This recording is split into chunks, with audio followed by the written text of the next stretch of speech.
is suspected of several transnational crime cases. Cerita diawali dengan memperlihatkan sebuah pengadilan yang di situ ada seorang bos mafia yang dituduh telah melakukan bisnis ilegal berupa penjualan manusia, lebih tepatnya gadis di bawah umur. Murder, human trafficking, suspected of several. Dia bernama Shina, anak buah sekaligus pengacara yang membela si bos mafia. Di situ juga ada pacarnya si Shina yang berpenampilan seperti seorang pendeta, tapi sebenarnya bukan. Persidangan ini sendiri cukup menarik perhatian publik karena kejahatan yang dilakukan si bos mafia benar-benar sangat keji, menculik anak-anak dari orang tuanya lalu dicicipi satu persatu, kemudian akan dijual ke beberapa negara dengan harga yang fantastis bagi kelompok mafia itu sendiri. Multinational company.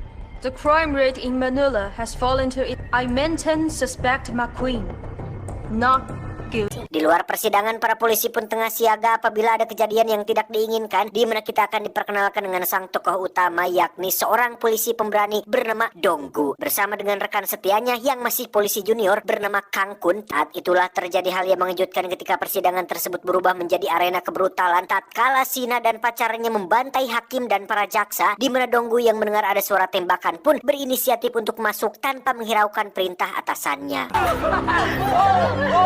How dare you! 给我进入法庭。二队，守住出入口。 Si bos mafia sendiri terlihat sangat senang melihat anak buahnya begitu loyal dan nekat melakukan aksi ini di dalam gedung persidangan. Namun kebahagiaannya tidak bertahan lama setelah Shina dan pacarnya berniat untuk membunuhnya setelah diketahui jika si bos mafia ini pernah mengopi alias mencicipi Shina di masa lalu. 老爷子，我俩有个事儿要告诉你。我俩呢，给你。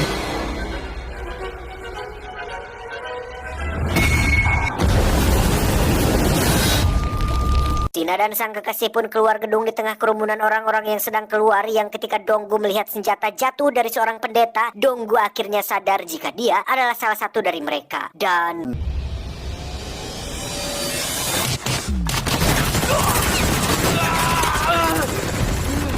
tersisa Donggu dan si Kang Kun yang terluka parah pada bagian kaki. Donggu pun menyuruh dia untuk diam saja, sementara dia akan maju sendirian menghadapi para penjahat tersebut. Layaknya Iko Uwais, Donggu pun melumpuhkan satu persatu para penjahat dengan begitu cekatan dan hanya menyisakan Shina dan kekasihnya yang berada di ruangan lain.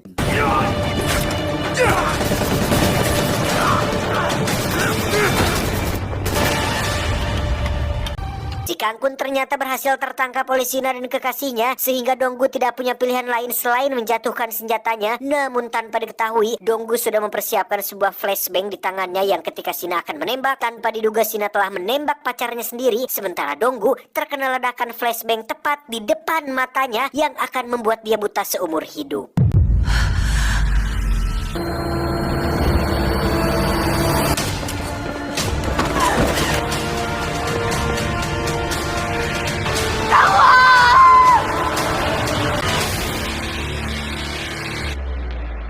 Setelah dokter mendiagnosa penglihatan Donggu tidak bisa disembuhkan, dia pun mulai belajar huruf Braille, yakni sejenis sistem tulisan sentuh yang diperuntukkan untuk tunanetra, di mana Donggu merasa sangat tertekan dengan kematian rekan-rekannya, apalagi setelah semua orang bahkan media menyalahkan Donggu sebagai penyebab utama kematian rekan-rekannya tersebut. 东武先生， 之外还要活着，为什么不去死啊？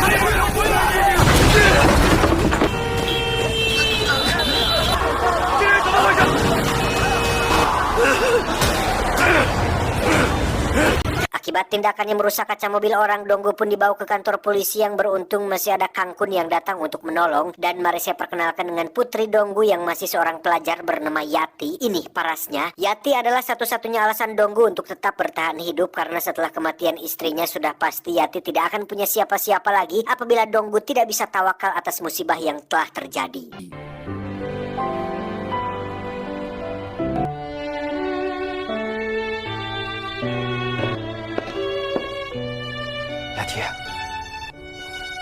Beberapa waktu berlalu, kini Donggu sudah bisa menerima keadaan dan mulai melakukan aktivitas normal seperti menjemput Yati ke sekolah, di mana di situ terjadi sesuatu yang luar biasa ketika telinga Donggu bisa mendeteksi suara kecil sehingga membuatnya mampu menangkap sebuah bola. 阿萨，接得住啊！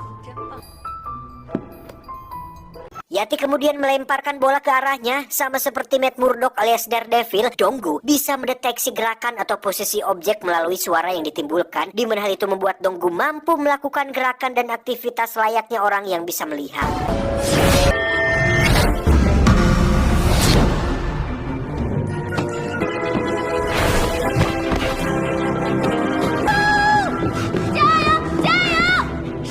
Namun sesuatu yang mengejutkan terjadi tatkala Donggu tidak mengenali permainan biola Yati. Lantas dia pun keluar teater dan menelpon handphonenya. Di situ Yati teriak minta tolong yang ternyata Yati sedang diculik oleh sekelompok orang tak diketahui.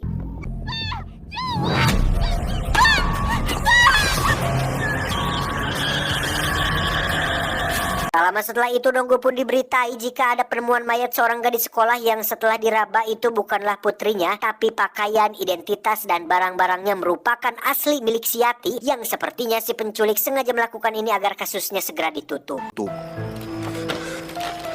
她不是我女儿。口罩随身物品，你女儿是拉提琴的是吧？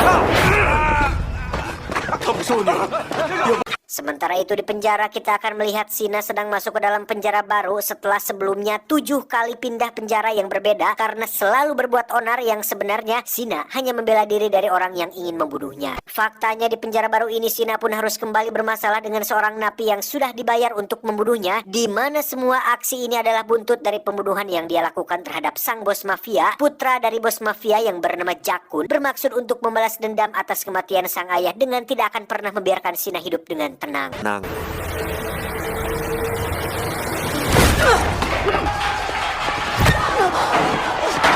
Saat itulah Sina melihat Donggu di televisi bahwa anaknya telah diculik, di mana Sina melihat sebuah kesempatan emas untuk memanfaatkan Donggu untuk memburu Zakun supaya tidak ada lagi orang yang akan memburunya. Layaknya sosok psikopat, Sina pun dipakaikan sebuah masker karena dianggap berbahaya, yang ketika dalam perjalanan menuju ke penjara baru, tiba-tiba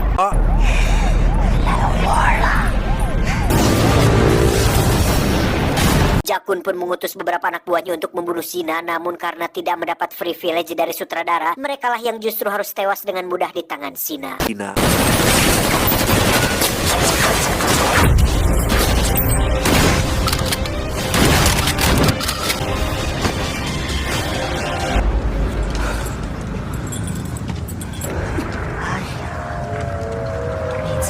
Jakun pun marah besar dengan lolosnya Sina, namun kemarahannya tersebut langsung terobati saat sang ajudan memberitahukan jika ada barang baru yang baru saja tiba, di mana salah satu barang baru tersebut adalah Yati, putri Donggu. 新一批货到了。 Kembali ke Donggu yang dibawa ke kantor polisi setelah melakukan sedikit kekerasan saat di TKP, yang ketika Donggu akan diantarkan pulang, dia justru melumpuhkan 2 petugas dan menyuruh 1 petugas lain untuk bawa dia ke tempat sepi. 开车！你看不见吗？你别废话，开车！你要去哪？ 去个安全的。 Petugas tersebut ternyata adalah Sina yang sedang menyamar, di mana tujuan Sina menemui Donggu adalah untuk membuat sebuah kesepakatan, di mana Sina yang mantan mafia pun tahu betul kemana Yati dibawa, sedangkan Sina hanya butuh bantuan tenaga karena Sina sadar betul jika seseorang kehilangan orang yang dikasihinya, maka motivasinya jauh lebih kuat dibandingkan mafia paling kejam sekalipun. 我们可以合作。 你了解这个组织？ 他们其中一个赚钱的生意就是利用暗网交易女人质。 我有一个计划，我把你卖进去。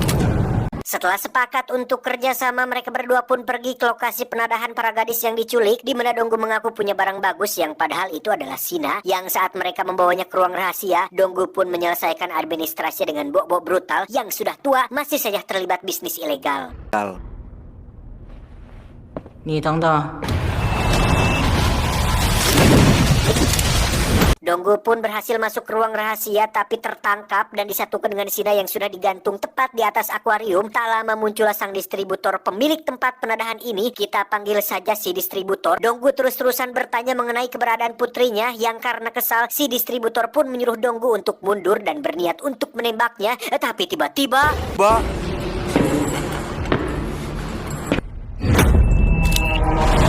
dari situ terjadi pertarungan tidak seimbang ketika anak buah si distributor menghajar Donggu yang seorang diri, buta, diikat lagi. Namun dengan kekuatan cinta dan kasih sayang, Donggu berhasil fokus dan bisa mendengar posisi masing-masing dari mereka, bahkan berhasil meloloskan Sina dari ikatannya.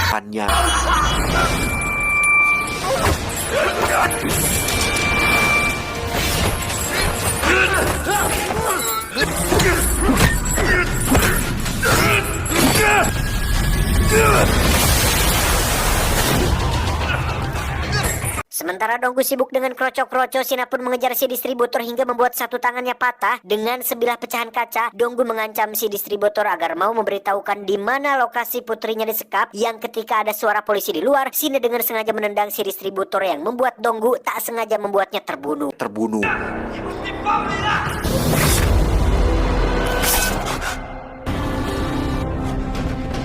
Di sisi lain, Yati terlihat dipaksa bermain biola dalam sebuah acara pelelangan online. Melihat antusias para bule yang menawarnya dengan harga tinggi membuat Jakun merasa sayang jika Yati tidak dicicipi terlebih dahulu sebelum jadi milik orang lain. Ketika Jakun mulai bertindak tidak senonoh, saat itulah Yati menghantam kepalanya menggunakan biola, di mana Jakun yang semakin emosi pun sempat akan menghajarnya, tapi tidak jadi dilakukan karena bisa menurunkan harga jualnya. 你还想被卖掉吗？明天拍卖继续，把它的价格。 Tak lama muncullah sang paman bernama Jingang. Ini bebenguknya. Kedatangan Jingang kemari untuk melaporkan tentang si distributor yang tewas oleh Sina. Tak lama muncullah telepon dari Sina yang mengancam akan segera mendatangi Jakun dan membunuhnya dengan cara yang sangat menyakitkan. Sadar bahwa omongannya selalu jadi, Jakun pun meminta paman Jingang untuk segera membunuh Sina sebelum semuanya terlambat. Donggu dan Sina sendiri menyewa sebuah kontrakan untuk sementara waktu. Seorang polisi pun datang bermaksud untuk memeriksa mereka terkait keributan yang terjadi tempo malam. Tapi si polisi justru harus mengalami rasa sakit tatkala Sina yang brutal dengan santainya menusuk tangan si polisi tepat di telapak tangannya, disusul dengan kemunculan anak buah Jingang yang datang untuk membunuh mereka berdua. Donggu dan Sina pun berhasil membunuh mereka semua sekaligus dengan cara meledakkan kamar kontrakan menggunakan tabung gas dan sedikit persiapan. Yang ketika akan melarikan diri, muncullah Jingang bersama sisa anak buah yang datang membawa senjata berat.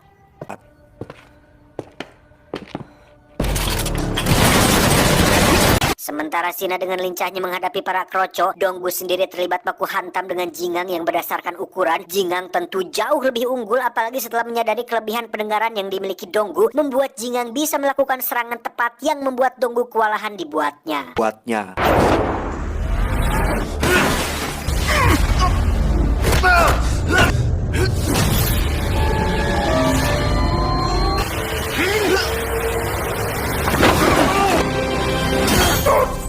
Tak bisa terus seperti ini, Donggu pun loncat dari jendela dan masuk ke lantai 2 yang di situ dia sudah membawa sebuah tali. Pertarungan kembali terjadi, namun dengan rencana dadakan yang sudah dipersiapkan, Donggu berhasil membuat Jingang tak sadarkan diri.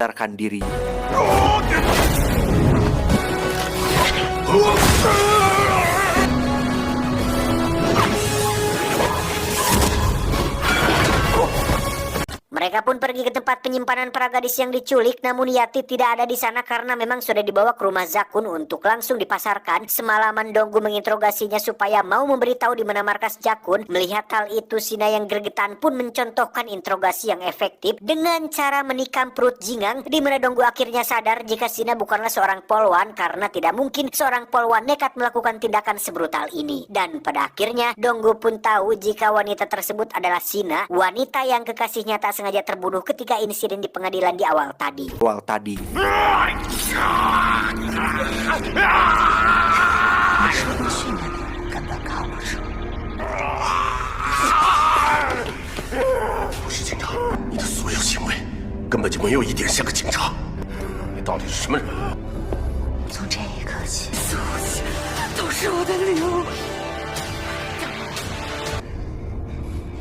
Saat itulah muncul Kangkun yang datang untuk meminta mereka semua untuk menyerahkan diri, di mana Sina menawarkan kesepakatan yang sangat berat, di mana dia akan membawa Donggu ke markas Jakun asalkan dia bersedia untuk membunuh juniornya si Kangkun saat itu juga. 现在知道扎坤在哪儿的人只有我。打了那个瘸子，我帮你找。 Sebagai seorang mantan pasukan tim khusus, Donggu tentu tahu cara melukai seseorang tanpa membunuhnya, yang ketika sudah selesai, mereka pun secepatnya pergi dari sana. Sina pun menemui seorang penjual senjata yang dia kenal saat masih menjadi mafia, di mana Sina menginginkan semua senjata yang ada di truk tersebut, namun karena si penjual tidak bisa memberikannya, Sina pun langsung membunuhnya tanpa beban dan tanpa rasa kasihan sedikit pun. 我可以给你打个结？那是当然，打算给。Beralih ke rumah Zakun yang di situ terdapat banyak sekali pasukan yang memang sengaja berjaga untuk menyambut kedatangan Sina. Zakun sendiri masih belum puas mempermainkan Yati dengan terus menyancangnya dengan rantai yang ketika sedang tertawa puas, tiba-tiba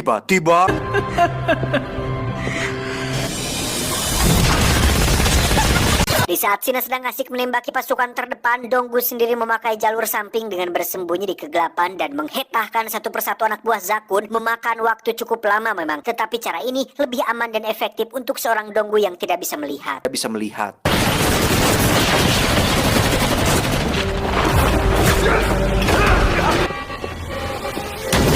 Zakun seketika diserang rasa panik luar biasa sehingga dia meminta ajudannya untuk menambah anggota. Namun si ajudan yang tidak ingin mati konyol oleh Sina pun memilih untuk membantah dan tidak ikut campur atas masalah yang dibuat Zakun sendiri. 得罪了那疯婆子是你们负责任，不是我。 Zakun menggunakan cara cilik dengan menempelkan bom pada tubuh Yati yang pemicunya sendiri dapat mendeteksi detak jantung sehingga Donggu tidak akan berani membunuhnya. Namun ketika akan menempelkan pemicunya, tiba-tiba Sina datang sebelum Zakun sempat melakukannya sehingga sekarang Sinalah yang mengambil alih komando dan berkuasa atas situasi ini.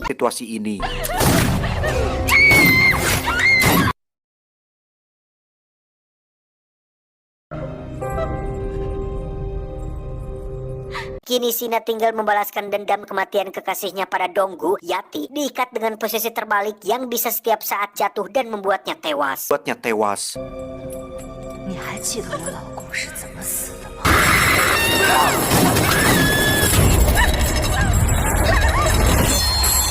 Situasi tersebut dimanfaatkan Sina untuk menyakiti Donggu secara perlahan, tetapi ketika sudah berhadap-hadapan, Donggu yang sering menjadi kapten skuad pun langsung melemparkan flashbang dan menembak Sina beberapa kali, tapi tidak langsung mati.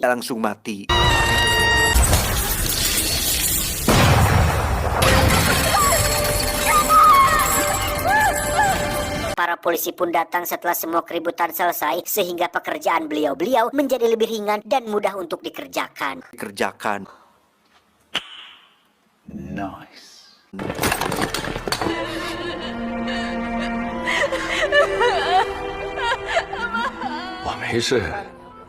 Pesan yang bisa kita ambil dari sosok Donggu adalah ayah selalu punya 1000 alasan untuk tetap berjuang dan menepis kesedihannya.